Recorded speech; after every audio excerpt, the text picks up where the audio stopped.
Welcome to The One You Feed. I almost didn't have DJ DiDonna on the show. He wrote a book about sabbaticals, and my first thought was that I can't take one, and neither can most of you. But in his research, people talk about their sabbatical alongside their wedding day and the birth of their kids, these really big moments, and that's not what I expected a sabbatical to do for anyone. Then DJ asked a question that got around my objection. Not can you take a sabbatical this year, but what are you doing in 2031? A 5-year window instead of a 6-month one. And the whole thing stops being impossible. His book is called Big Time Off. I'm Eric Zimmer, and this is The One You Feed. Hi, DJ. Welcome to the show. Great to be here.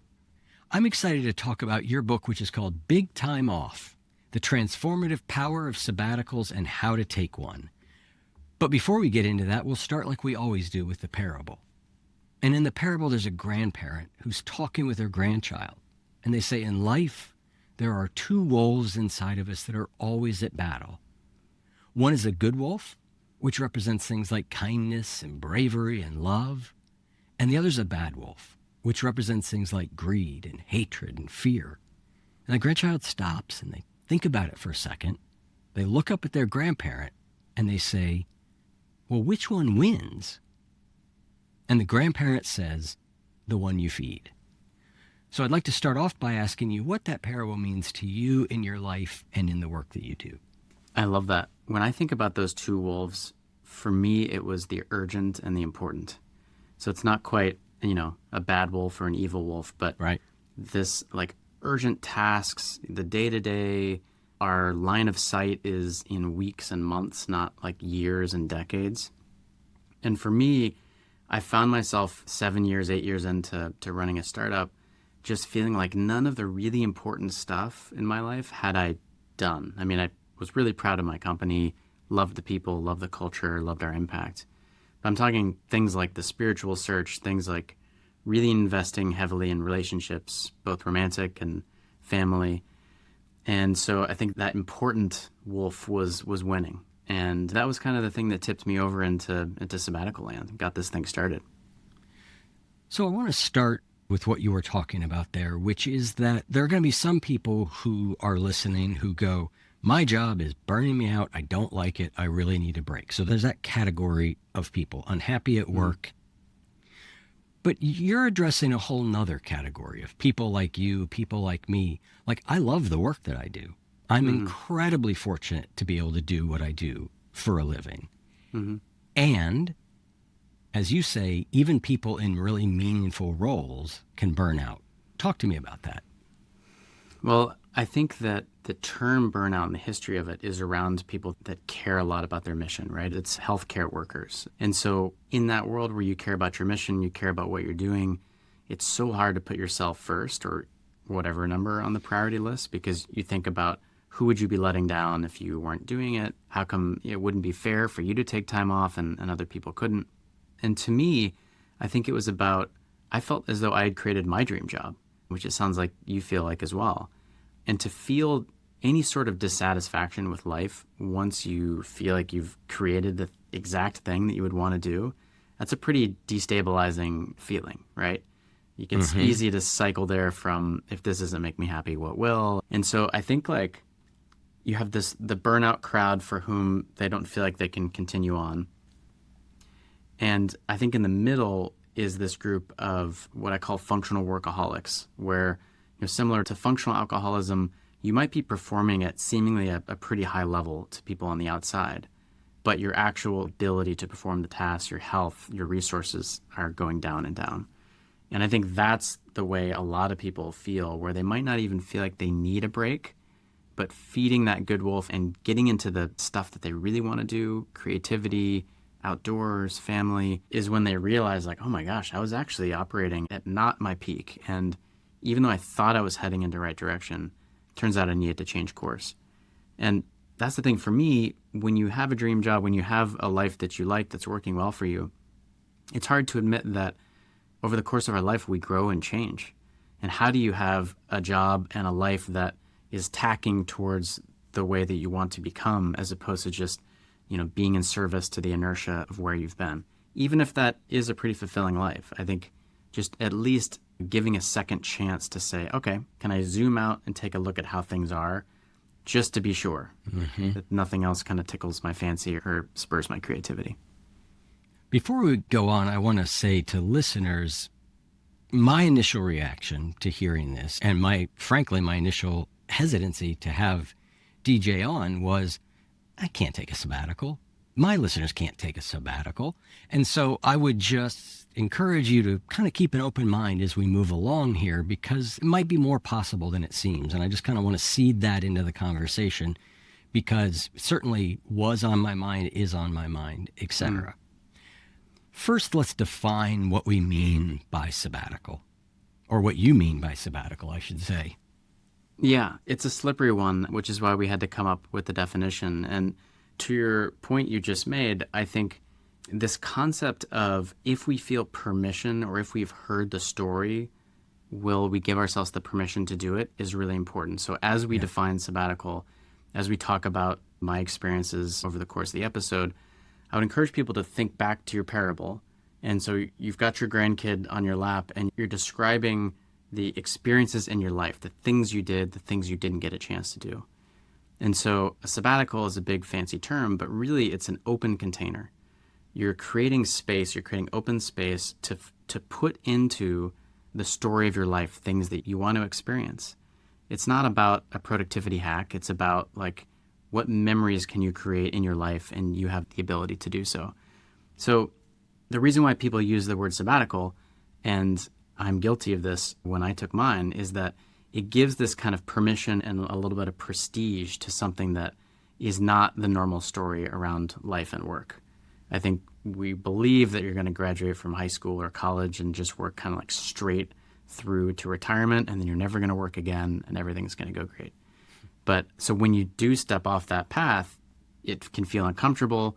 It's easier to say I'm on sabbatical than I'm burnt out or I'm going through a relationship crisis or whatever kind of is going on, on the surface. So it lends us this permission. And we get that from, the root of the word Sabbath and Shabbat from the Old Testament, and then also from academia, where the first academic sabbatical policy was put into place late 19th century. And the purpose was to give health, rest, and the pursuit of academics. So they were giving themselves permission to rest. Now, I think about it for non-academics, it's extended leave from your routine job on purpose. So breaking that down, extended ideally is counted in months, not weeks or days. Your routine job, so a lot of people want to do some sort of work that's important to them on their sabbatical, and that's okay. But you have to make sure that it doesn't look like your existing work. So you've always wanted to write a book or, become certified in scuba or yoga teacher, become fluent in a language. I remodeled my kitchen myself. That doesn't sound fun, but it was something that was important to me that I was choosing intrinsically, which makes it actually have like a healing and restorative effect. And then intentionality is key. It's not that you choose to go on sabbatical necessarily, because most people have sabbatical foisted upon them by some health or relationship or job crisis. But rather that when you leave a job, you think about your next job is finding a job. What I'm asking folks to do is create space between leaving a job and starting the next one to actually do some reflection and experimentation. Otherwise, it's kind of like grocery shopping while hungry. Like you're just kind of reaching for a job that was similar to the last one, networking from the people you know, as opposed to really taking that pause to say, who am I? Who do I want to be next? What skills, talents, and interests do I have to bring to the world? I got to start with fellow drug addicts out there. You now have a new term for going to treatment. It's called being on sabbatical. Kidding. There are people in my audience that will resonate with. I love that idea of extended time, break from your routine job on purpose. So let's talk about then, what are the benefits of doing this? Because it's certainly a big change. Now, again, to your point, I think some of the sabbaticals, like you said, are foisted upon us. And I think being intentional, like all of a sudden there's a space here. Mm-hmm. How do I want to use that space? But talk to me about like the benefit of saying, you know what, I'm not going to just immediately search for the next job. or I'm not well, and so what I'm going to try and do is, work part-time to keep going. Like, what are the benefits of this break? So I spent a few years doing academic research on this, and I'll tell you the outcome of that. But back to your point about addiction and, this label that we face, I think addiction is a great way to think about the sabbatical.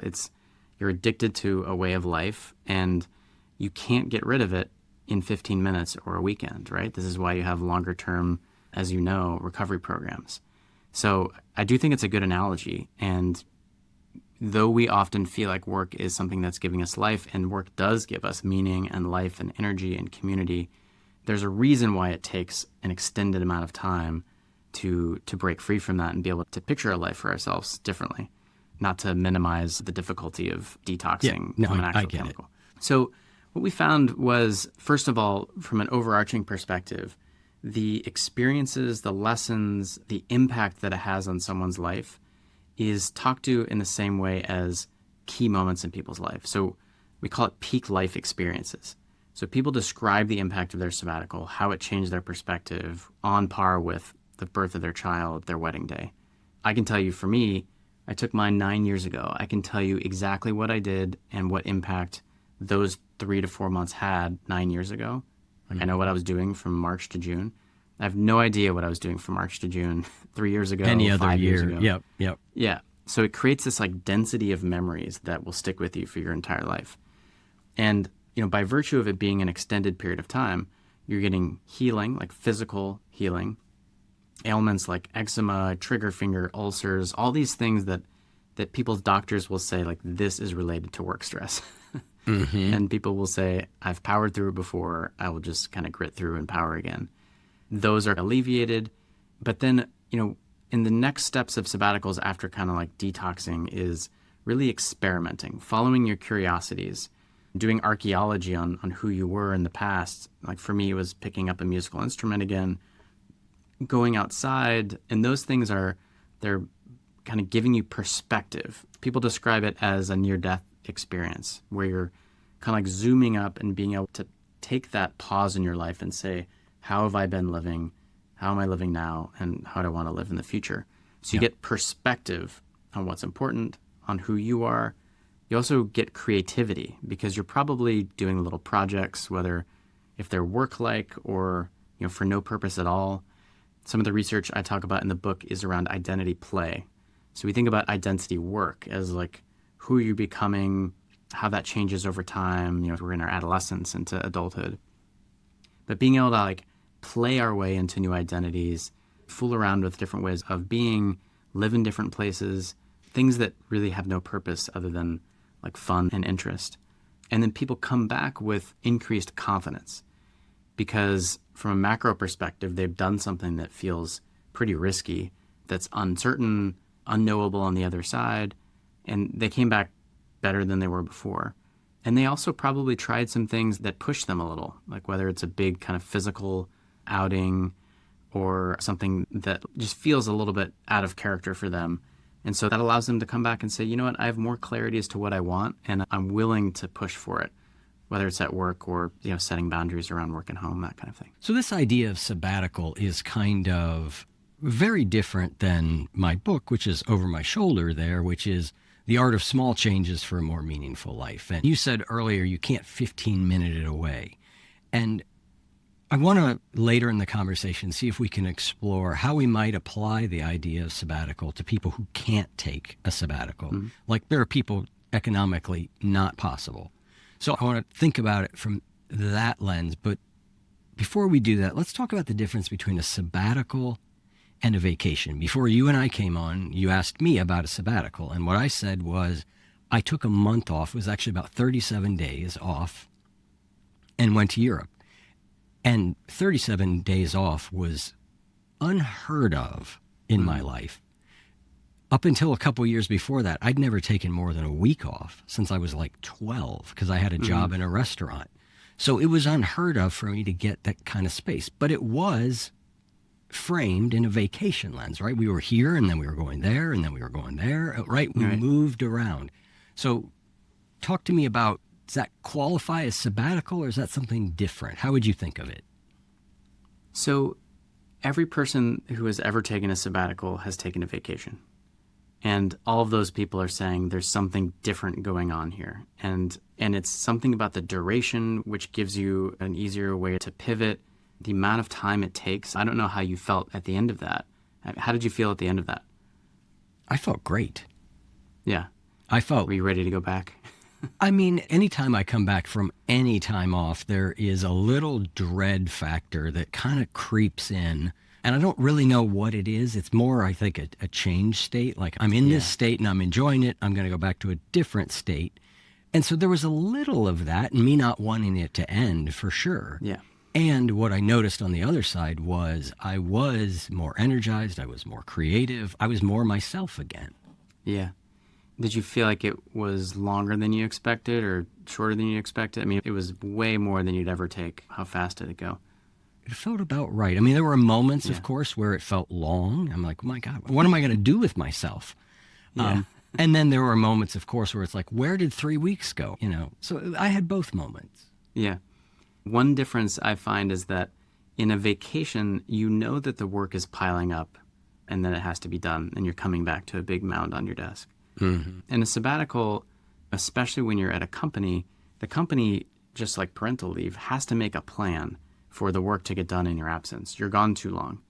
Whereas a vacation, I think there's like a program running in the back of your head saying like, oh my God, like I've got this proposal to do, like what happened? Yep. Yeah. And so I think part of the difference between a sabbatical and a vacation is that programming is shut down. You just know that the only thing you need to do is be present and enjoy this time and things are taken care of when you're gone. And we can talk about the benefits to an organization of actually practicing that, of relieving people of their responsibilities, training other people, right? Reincorporating. You're also gone long enough, in the research, what people said was it takes up to 6 or 8 weeks just to fully take that identity off, to feel like themselves again.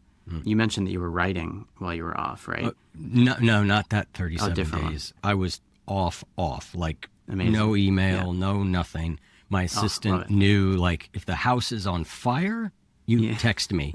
But in general, it was do not disturb for that time. And that's a European vacation. Like imagine, right? So it was a dream. Yeah, I mean, I still feel have, like, how did I pull that off? Like, it just feels amazing.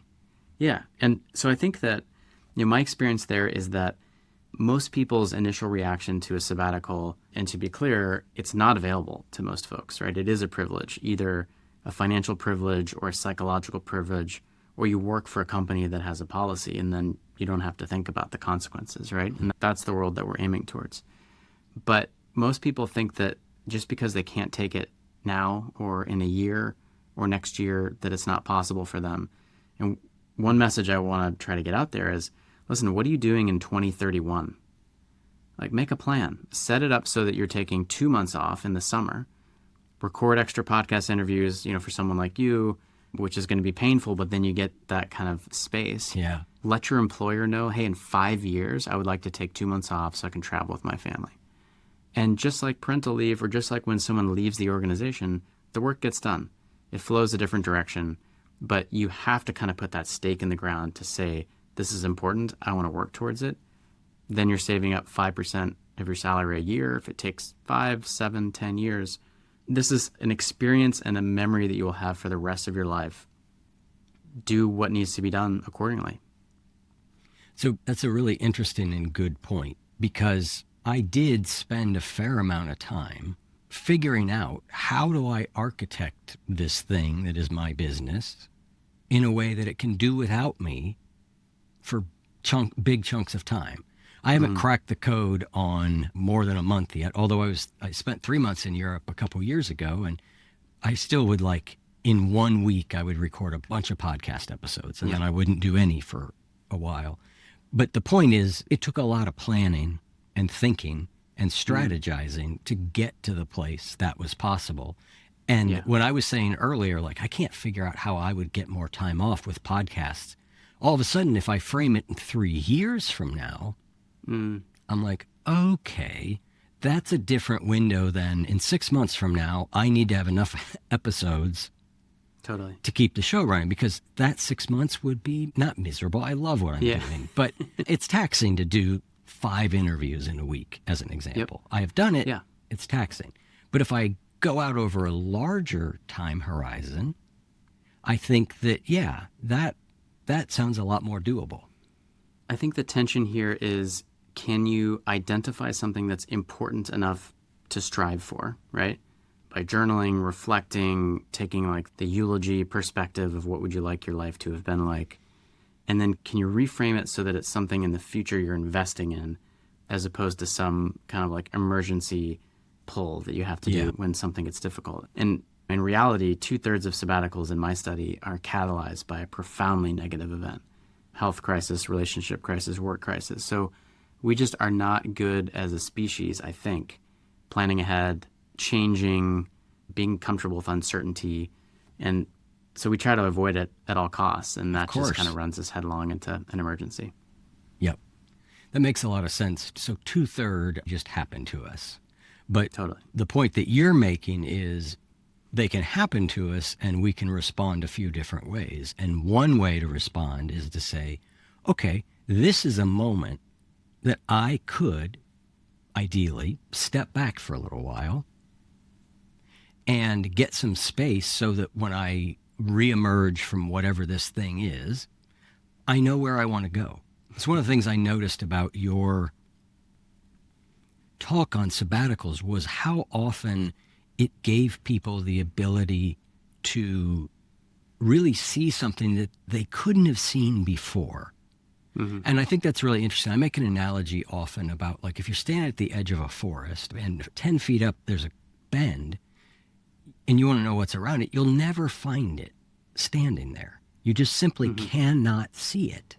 And I think a sabbatical, you are now at a vantage point you could never get otherwise, to allow you to see things in a way that we're incapable of seeing right now.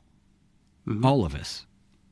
Yeah, I talk about in the book as wayfinding. There's a coach who was a part of my research named Alice Chen, who talks about your career and your life as, if you want to kind of get to one place, you have to have places to recalibrate, to renavigate.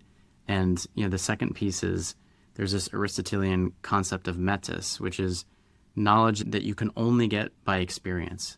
So a sailor, right? I mean, you can read a bunch of books on what it's like to be at sea and tying knots and things like that, but you have to learn that kind of in an embodied way. So that's why it's tricky, because I want to make this available to everyone.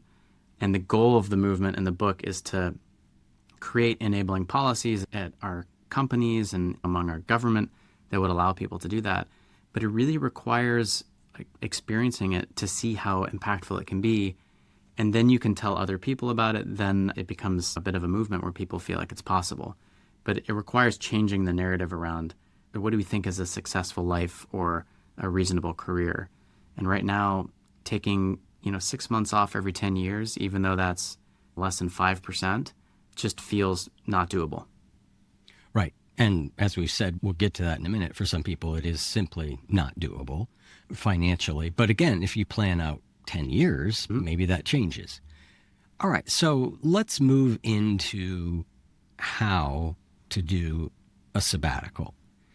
Assuming that we find our way, we think it's valuable. The first phase you talk about is planning.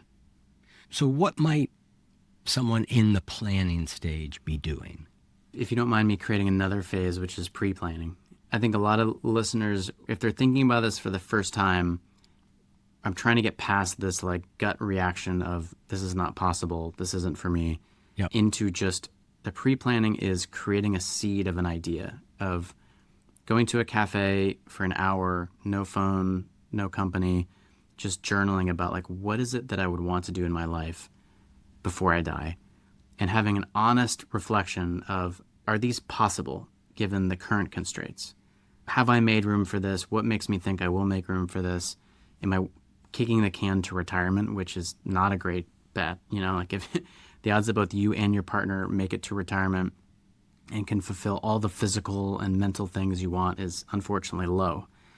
And so once you have that and it's planted as a seed of an idea, then it becomes something that is actually valuable enough to do the real planning for, right? So for a lot of listeners, I expect they're going to come away from this thinking, not for me, but I would like to walk the Camino de Santiago. And then a year later, they might say, that takes 7 weeks. How am I going to do that? And then a year later, what am I doing in 2035?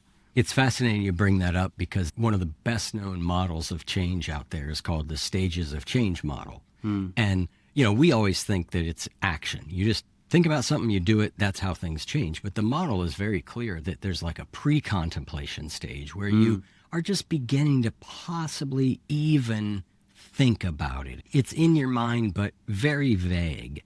And then ideally, you move into what's called a contemplation stage, which is what you're describing, where I start really actively thinking a little bit more about it and going, oh yeah, well, that would be beneficial. Or could I do this? Could I do that? And then after that comes planning, which then leads to action. So change is a process through all these stages. I love that. That reminds me of when I first started on this research. I'm not an academic, I'm an entrepreneur. And all of these things that I experienced around my sabbatical and everyone I spoke to, I was like, man, this is transformational. I feel like my identity is shifting and changing from being like a person who's defined by work to like a human again. And then, of course, I talked to psychologists and sociologists, and they're like, we have names and studies for all of this stuff. It's not a unique human experience that you had. And so I love that framework. So yeah, there's this idea and actually making it tangible in your head. And then I think it's about setting the preconditions for success. One of the main reasons sabbaticals get derailed is people haven't set sufficient boundaries so that they're disconnected. Ideally, if you can get geographically disconnected, that helps just because it really cuts off your routines and all of the kind of traps that you would get in. But at the very least, making sure that your work life is totally separate, right? Deactivate the apps, have a person at work that is kind of fielding some of the requests, and there's an actual break the glass moment to contact you, as you said, if there's like an emergency. And I think what you'll find is that there usually aren't. There were none. And people, especially if it's like a policy that's available in your company and it feels like possible for them to take one, they want to honor this space for you and make it uninterrupted, right? So there's this disconnection piece. There's duration. So trying to make sure that can you make an amount of time, can you carve out an amount of time that is sufficient for this thing, right? So is it a month? Is it 2 months? I like to say that like a kind of starter sabbatical would be, can you just take a summer off like you did when you were a kid? You have a family, it can align better with your schedule. 5 years from now, can you take a summer off? So making sure you have enough duration as much as possible. And then making sure that in that container of time you take off, you have some experiments that you're running. So are you making sure to heal and detox at the beginning? Get out of your head and into your body. Do something physical, do something tactile like pottery or a hike. Because we spend so much time in our heads that a lot of people want to swap that out for like learning a foreign language or writing a book or something, which is great. But give your head a break a little bit and get into your bodies would be my suggestion. So that like plan that kind of first chunk to be something like that with healing. And then plan some kind of experiments. What are things I'm curious about? What identities would I like to try on? Is it taking art classes, getting certified in scuba or yoga or whatnot, learning how to fly? And just make sure that you're kind of trying things on. And then if they're not working, moving on. Because it is long enough that one kind of speed bump doesn't derail the whole trip. Whereas on a vacation, things can kind of like domino effect. And we all have such limited time that can be the case. Yep. You make the point in the book, and I notice this in the coaching work that I've done with people, is that sometimes what you learn by doing the thing is that it's not the thing you actually want to do after all, which sounds like a problem, but it's actually not. My experience has been, it's been a great relief. If there's like people who are like, I've always wanted to write a book. I've always wanted to write a book. And we get them writing, and a little while later they go, I don't really even like doing this. And the fact that thing that has taken up a certain amount of psychic energy all these years is now cleared out is a positive outcome. Yeah. I talk about sabbaticals as regret insurance. So being able to do things you might never have a chance to otherwise, but then also getting on to try things on for size that you always felt like would be part of your identity. I mean, for me, I was under no kind of illusions that I would be a monk, but I did this pilgrimage because I wanted to, explore spirituality and Buddhism. And I got a lot out of it, but I certainly wasn't dedicating my life towards that spiritual practice, right?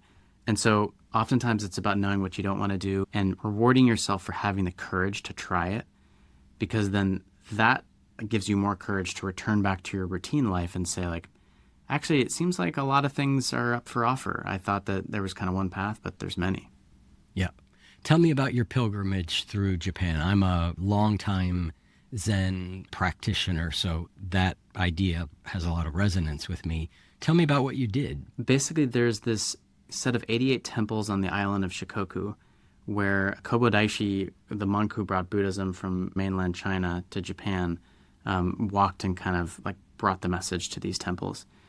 And so, I walked close to 900 miles. Some of the temples have pilgrim lodging. You have these huts that the locals on the island build for pilgrims to stay in. So it's a pretty rustic affair. And, I was able to not spend much money in one of the most expensive places on earth to travel to. Spend a lot of time contemplating in your head, right? And, for me, I was kind of mourning the life that I left, knowing that I couldn't return back to it. Like, I knew that the way I was working was just would not align with how I wanted to live and work going forward. But I had to kind of mourn that, right? Because you have your dream job, and then you need to figure out what you go to next. And does that mean I was wrong? Does that mean I'll find it next time? And then it was a lot of like empowerment, saying I could do something difficult physically. I could, wrestle with a lot of things inside my mind. Meditation was a huge part of it, and a way to kind of quiet those voices and also go back to, I felt like, who I was at my essence, which is nothing to do with work. I don't care how much anyone loves their work. That's not who we are at our core, right? So I think practicing going into that space and then coming back out, because work does give us a lot, but kind of returning to what's actually true and the essence. I particularly love about that there was a combination of what you might consider head-oriented stuff, like meditation.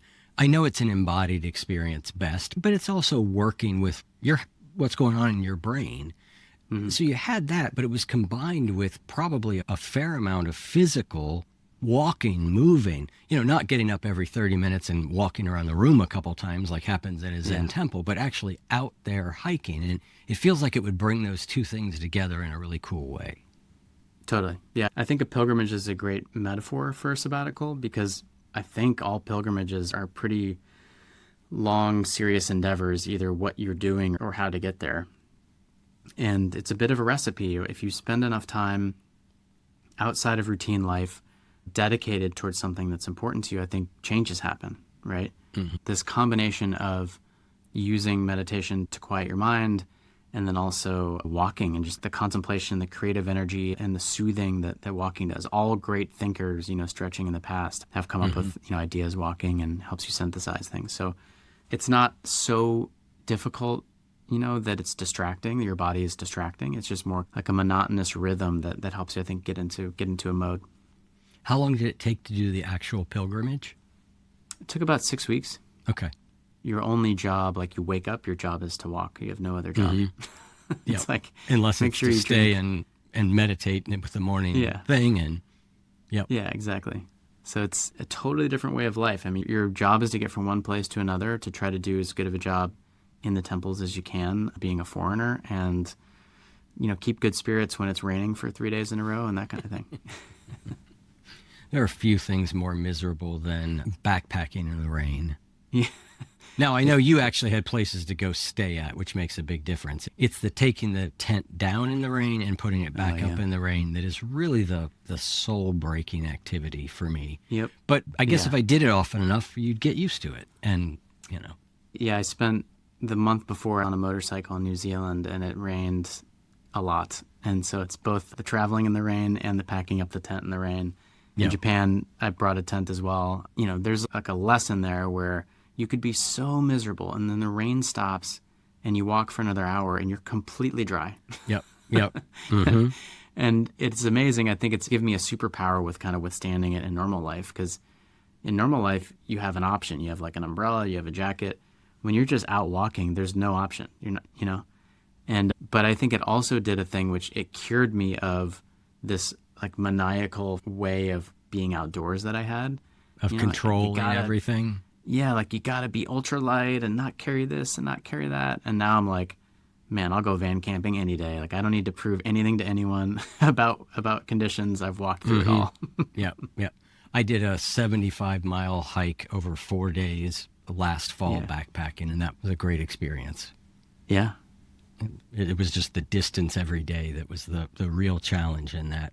Okay, there's another benefit of sabbaticals that came up again and again in your research, which was feeling human again as the thing people reported as a benefit of the sabbatical.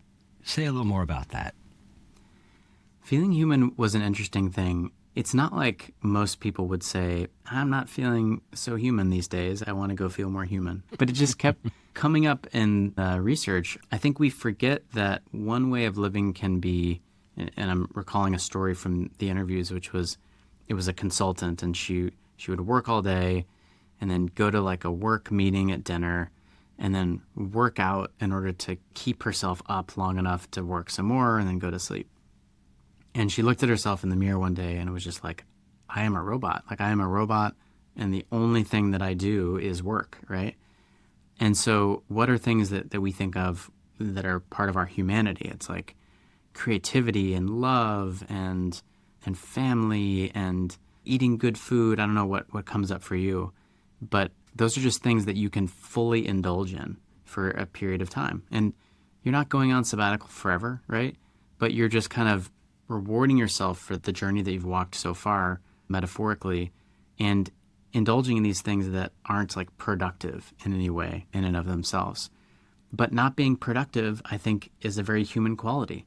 Like, I don't think we are born and made just to like produce over the course of our lives, especially not in like a business output type way, right? So I think it just reminds us of the other ways in which we can live, and we might want to lean further into some of those after we get back, or we might say, I'm good. I don't want to hike that much anymore. I'm ready to get back to the office, which is fine too. We're talking about a relatively small sliver over the course of our life, being off, 1% if we take 6 months off over the course of a 40 or 50-year career. You make a really good point about that in the book, and it's sort of where you are today. You say you're riding kind of at the end of your rope right now. 8 years after your pilgrimage, you barreled through major life changes, a new job, moves, marriage, a baby, with no reflection, and you could use another sabbatical. And I love this idea that you go on to say the gift of a sabbatical isn't permanent balance. It's the capacity to regain it. And I really love this idea that like it will be a core memory and it will be a thing that changes lots of things. And it's not a magic pill that solves all of life's challenges. Sometimes I feel like ayahuasca is presented that way. Like, just go do ayahuasca once and all your problems in life will disappear, which is nonsense, right? I love that you steer away from that kind of magical thinking in relation to a sabbatical. Yeah, I actually think that the ayahuasca, or I talked about psychedelics as a metaphor, is good in one sense where you can always hearken back to it, right? So it can be a teacher that you hearken back to for the rest of your life, but it's not necessarily this thing that changes you forever without ongoing effort, right? Right. So yeah, I totally broke my own promise to go every 7 years. Yep. But seasons of life give us some, and they give some opportunities and, not others. And so I feel like I know what it's like. I know that I'm not operating at my peak, but I also have found like an amazing thing to invest in for this time. So I'm more committed than ever to, when the time comes, take my next sabbatical. Just don't ask me when it is, but 2031 sounded pretty good. 2031. I think that seasonality of life thing is so critical, right? There are seasons in life. I was able to start a podcast, and while I kept a full-time job for 5 years and grow that podcast and grow a coaching business and do all of that because my kids were teenagers, right? That wouldn't have been possible in the same way with a 5-year. Well, I guess it would have been possible, but that would go against everything I valued. And I sometimes think that being able to see things that way, like, okay, I'm in this season, but that season will change. What might I want to do in this next season? Or even as you talk about, what what pause might I want to put in between these seasons, even as a way of reflecting about what the next season of my life looks like? Yeah, and what celebration do you want to have during that shift, right? I think about, like, in the book I talk about different occasions for a sabbatical, right? Everything from a gap year before you start your career to like a twilight career examination of whether you want to continue to work or what you want to work on. So imagine celebrating the fact that your kids get to a certain age where you feel like they would benefit from living abroad for a year, or, you know, living abroad for a summer, or that moment when your kids leave the nest, and like really being present and celebrating with your partner all of that which you accomplished, you know, together, and then what this next phase looks like. And so there's like a productivity angle, but there's also like we're on this journey. It's a long journey, and we have to stop to celebrate some of the inflection points. Otherwise, we just kind of keep our head down and we look up and it's too late, right? So I like the celebration angle of that as well. You talk about certain sabbaticals hiding in plain sight. The one that you use most often is the MBA. Talk to me about what the MBA is like, or why that's a sabbatical hiding in plain sight.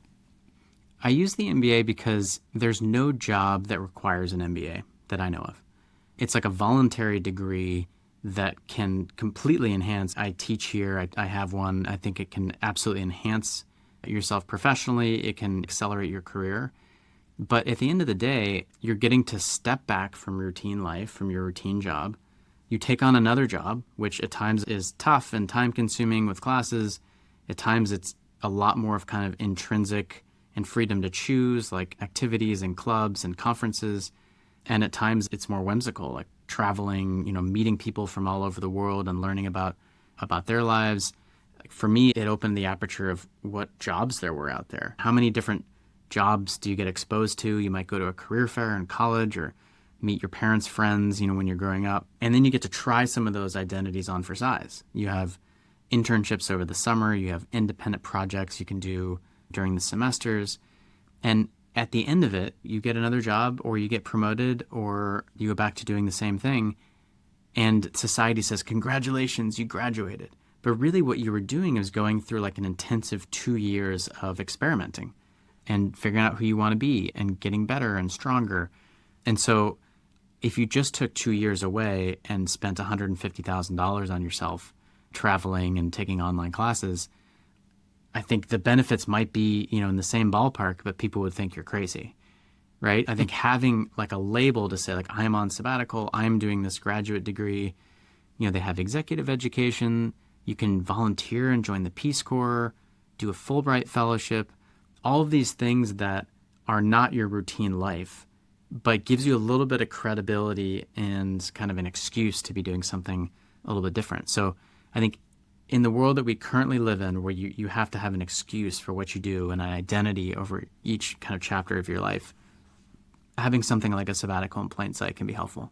For most people, they have a job, they're employed by someone else, and to take a sabbatical, they're going to ideally have that employer endorse, help with, sign off, allow, whatever word you want to use. My first question is, are you seeing more employers actually offer this sort of thing? Like, what are you seeing out there? And then secondly, how does someone even start to tee up a conversation like that with their employer without them being labeled as a lunatic? Yeah, I think that there has been a steady upward trend of employers offering sabbaticals. You have some really famous, like long-standing companies that have offered them, like Adobe and Genentech, Automatic, the company behind WordPress. McDonald's has had a sabbatical policy for its managers since 1977. Really? And so it's increasing. I think, you know, depending on the kind of winds of, do employers have the power or employees? You know, we saw after the pandemic where people were worried about keeping their job. We saw like the Great Resignation where folks felt empowered to quit. So I think there's deviations in feeling as though it is possible, but it's increasing over time. As far as how to do it, listen, I think in order to be cautious, because there still is a bit of a work devotion norm that exists around, like if you're asking for time off, does that mean you're not committed? I would try to find people in the organization that have taken a sabbatical or that know of folks that have taken extended leave from the company and try to figure out, is there precedent, right? oftentimes employers will carve out special exceptions to keep extraordinary employees, right? And so someone says they're going to quit because they're burnt out, and they say, actually, why don't you take, a few months off and we'll keep your health insurance going. So I would start kind of seeing if there's other stories around people who are at the company who've done it, talk to an ombudsperson or an HR person just to see what's possible. We live in a world where you could burn out and take disability leave as part of a way to take a sabbatical, which is something that I heard from a consulting firm leader. But oftentimes the smart companies are saying, how can I think about keeping a good person for longer than, 2.5 years is I think the median tenure in Silicon Valley, 4 years when they have these kind of like equity earn out cliffs. Like, how can I think about keeping the right people longer? Because, Warren Buffett talks about how time is the enemy of the mediocre company, but the friend of the great company. So I would start by asking those questions and really figuring out in your life, are there people that you can look to as an example, as an exemplar, who have taken a sabbatical and have come back better off? And that gives you the kind of story to anchor around, because if you have to leave your company, realizing that it's actually probably a good career move for you to do so. Is this very different in Europe? Absolutely. I mean, as we talked about, your European vacation looks like a regular vacation to Europeans, right? And so that would be right, of course. It'd be very confusing for folks to be like, yeah, you had a vacation, in the last 30 years? Great. Yeah, culturally, Sweden, people take off August to go kind of up country. They call it sommarstuga. In Sweden, you get 6 months paid time off from the government if you want to start a business. France has kind of sabbatical policies. People in Australia and Israel kind of take a year off to backpack before they join the workforce as kind of like a rite of passage. So I feel like it's growing everywhere. Gap years in the UK are huge. So, when it's a part of culture, again, you don't have to use that term sabbatical. It's just, I'm spending more time with family this year, or I'm going on an extended trip. So I think that's a way to look towards. Let's talk about modest sabbaticals, which I assume you mean you can't get 3 months off. Talk to me about how someone who can get 2 weeks off or a month off, or how is that time used well? Is it primarily just to do the healing that you talk about? Because it, as you say, it takes 6 to 8 weeks to even decompress. Yeah. Are there principles that you would take into a good sabbatical that fit in other areas of life? Yeah, I think the same principles fit, right? Where it's like, how much duration can you get in one chunk? There's a difference between taking half days on Fridays for the entire summer versus taking 2 weeks straight, right? Mm-hmm. And so can you kind of batch your vacation days, add on kind of unpaid leave to get yourself to a place where it feels like something more substantial and something that is so out of character that it transports you into like a different way of thinking? Yep. I think, can you disconnect, right? Can you set firm boundaries from your prior life? Even though you might know that work is piling up, having someone that's kind of copied on all your emails, or like a really solid away message that directs people what to do. And then I think, one thing that people kind of get wrong with a sabbatical is that you assume because you have all this time and space that you have to go all the way to the other side of the world and do something outrageous, where some of the most interesting and compelling sabbatical stories happen much closer to home. So folks that they take the opportunity to travel and have like a weekend vacation with one of their kids instead of the whole family, to make something like that special and live in like a different way for a while. Volunteering with a civic organization or nonprofit in your community that you've never seen. So you're getting to see like a different set of people, do something very different that you wouldn't do in routine life. I think another suggestion I would have is look for these kind of concentrated bursts where it's a really intensive program, right? Like a week of yoga teacher training where you're doing it like 6 hours a day. That's always going to feel different than going to yoga once a week for 6 months. Both are great, but I think the intensity will take you out of your everyday life, and you'll feel like you're living more of a different life for a while. Yeah, I love that idea that part of what you say is a sabbatical is a break from our ordinary life. And it's very easy to be off work and yet spending your time very similar to how you might if you were working, which is primarily in front of a screen of some sort. Mm-hmm. I've noticed this with myself, right? I'm not at work, but it's not that different than being at work. I'm just doing whatever I want more casually in that way. This is a different example, but like if I try and get up every 30 minutes or so and move around for 5 minutes, if I take that break and just use it to quickly check my email or hop on a social media, it's very different than if I use that break to get up and walk around outside for 5 minutes. And I think the principle holds here, which is in what ways can we interrupt our ordinary life? And we have the ability to interrupt our ordinary life in lots of ways. We can change how we spend our evenings. Again, it's not a sabbatical, but you're taking the principle of changing the ordinary so that you see things differently and have different perspectives. Zooming out to say, if you do that, 5 minutes every 30 minutes, can you zoom out and say 5 months every 30 months, right? Every 6-7 years. That sounds like a lot, right? But what if it's 5 months over the course of a 40-year career? It's not that much time. And so sprinkle it in a way that makes sense. Try to aim for a smaller one, like a month or a summer, apart 5 years from now. And then after that experience, see if it blossoms, or if you're like, that was too difficult, not worth it. I have a suspicion which way it'll go, but I'll let you figure it out yourself. So you talk about stepping away as a radical act of self-assertion. Tell us more about that.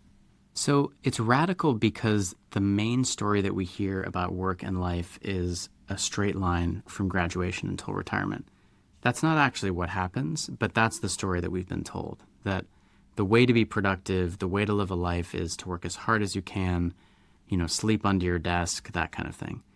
So you're departing from this like common thread that you've heard.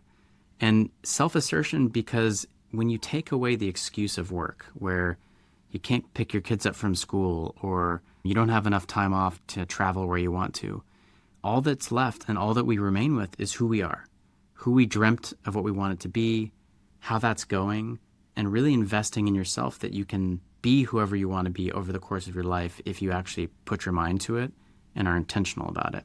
So hopefully we're getting to a place where stepping away and investing in yourself isn't a radical act, but for now, it's a little bit of one. Well, DJ, thank you so much for coming on. I've really enjoyed this conversation. I loved your book. Again, it's called Big Time Off, The Transformative Power of Sabbaticals and How to Take One. Thanks for spending some time with us. Great to meet you.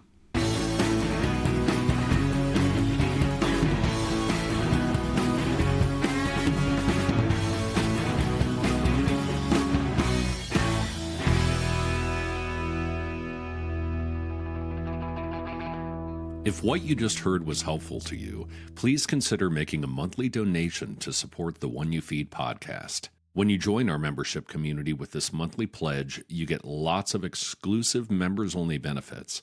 It's our way of saying thank you for your support. Now, we are so grateful for the members of our community. We wouldn't be able to do what we do without their support, and we don't take a single dollar for granted. To learn more, make a donation at any level, and become a member of the One You Feed community, go to oneyoufeed.net/join. The One You Feed podcast would like to sincerely thank our sponsors for supporting the show.